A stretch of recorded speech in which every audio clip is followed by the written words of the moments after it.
He said, no, because we believe that's a God plan. God's plan? He's saying that I'm shocked on what you are telling me. He's shocked. Yeah. The Maasai people don't think much about gender, but they have a firm sense of their identity. It's clear that gender ideology is a uniquely Western phenomenon. So where did all this come from? Who came up with it? And why? Matt, I want to show this to you. You're a parent, right? Okay?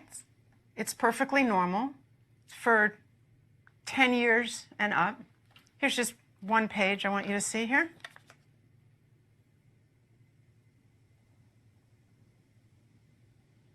For 10 and up, huh? It's unspeakable what these people have done to our children. When did that start? When was it decided that we need to start teaching kids about this stuff at such a young age? So I'll answer that with one word: Kinsey. Kinsey was a social reformer. He wanted to rid society of Judeo-Christian values when it came to sexuality. And he worked very hard to do that, and I would say he succeeded. Kinsey would be very happy with our culture today. His idea was that children are sexual from birth, that we're all inherently sexual creatures from cradle to grave. He believed that true happiness is found in a life of perverse sexual experimentation, no matter the age. What came out is that his research was fraudulent. Kinsey based his fraudulent conclusions on data he collected from convicted sex offenders and child molesters. His research was conducted in prisons, not everyday America. He also performed horrific sexual experiments on children, some under the age of 1. His most influential book, Sexual Behavior in the Human Male, contains an infamous chart called Table 34, which documents the orgasms of very young kids, including babies as young as 5 months old. But instead of suffering the consequences for his heinous actions, he was and still is celebrated by academia and Hollywood. His ideas form the foundation for sexual education in public schools today. How do we get from this to you can choose your own gender?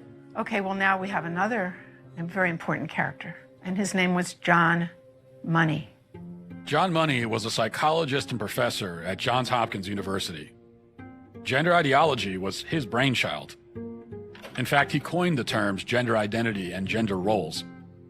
And according to Money, babies are gender neutral at birth, and ultimately environment determines whether a person is a man or a woman. Money was telling the world about his theory that a boy could be raised as a girl and do just fine, and vice versa. And so Money tried out his theory on 2 young twin boys, the Reimer twins.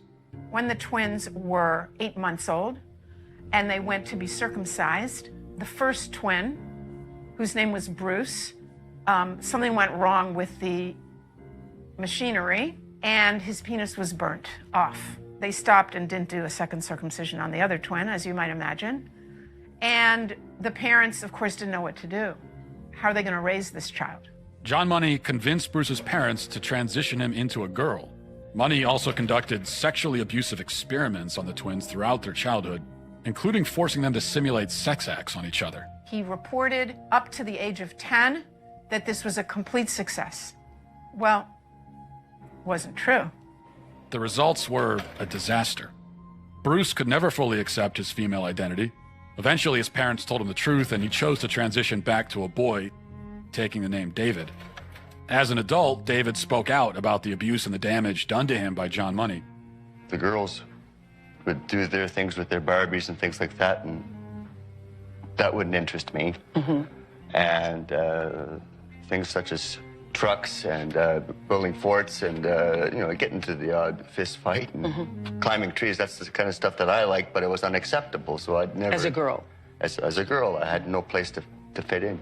The trauma that he and his brother and his entire family went through left deep scars. His brother died of an overdose when he was 38, and then David committed suicide. There was never a retraction or an apology from John Money. Instead, his ideas were adopted by mainstream psychology, and they form the basis of gender ideology today. Why don't more people know about John Money and Alfred Kinsey? Evidently, there are forces that don't want this information out.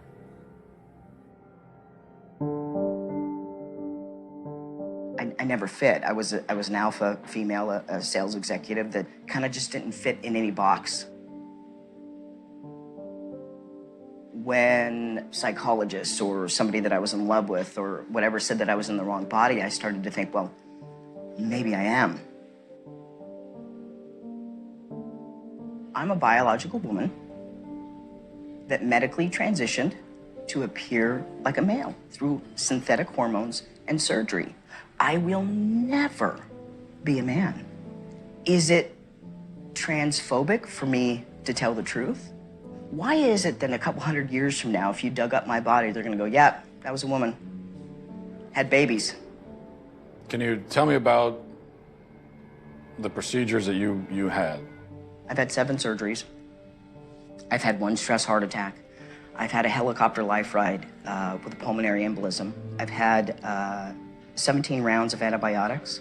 I had 6 inches of hair on the inside of my urethra for 17 months. Nobody would help me, including the doctor that did this to me because I lost my insurance. I get infections every 3 to 4 months. I'm probably not gonna live very long. Was there any real discussion of the risks and the side effects and... No, there's not. And I know that people want to think that there is, but there's not. The truth is that medical transition is experimental. We have studies that said that medical transition helps mental health with kids. They've all been retracted, modified, changed. But the only long-term study tells us 7 to 10 years is when transgender people are the most suicidal. After? After surgery. But that's transphobic to say. For the first time in history, a marginalized group has a huge dollar sign on the top of their head. We have 5 children's hospitals in the United States promoting that. And what? That's a phalloplasty. That's a bottom surgery. We have 5 children's hospitals in the United States telling girls that they can be boys at $70,000 a pop in a surgery that has a 67% complication rate. That will kill me from infection that I can't sue on. We're butchering a generation of children because nobody's willing to talk about anything. I have 3 kids. At the age that they're doing this to kids. I'm not transphobic. I love my kids, and I love other people's kids, and you should too. This is wrong on so many levels. Can kids consent? Do you think kids are capable of consenting to this? No, they're not.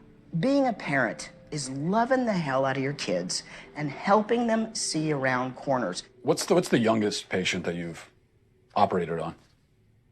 The youngest patient I've done vaginoplasty on is age 16. Do you worry that minors just don't understand enough about themselves? They're not neurologically developed enough yet to make permanent life-altering decisions? Absolutely not. A young person's self-perception, one day they may be clear, the next day they may be totally confused and not sure, and you're affirming it with hormones that have never been used in this way in the field of medicine. You're talking about puberty blockers? Blockers and then opposite sex hormones.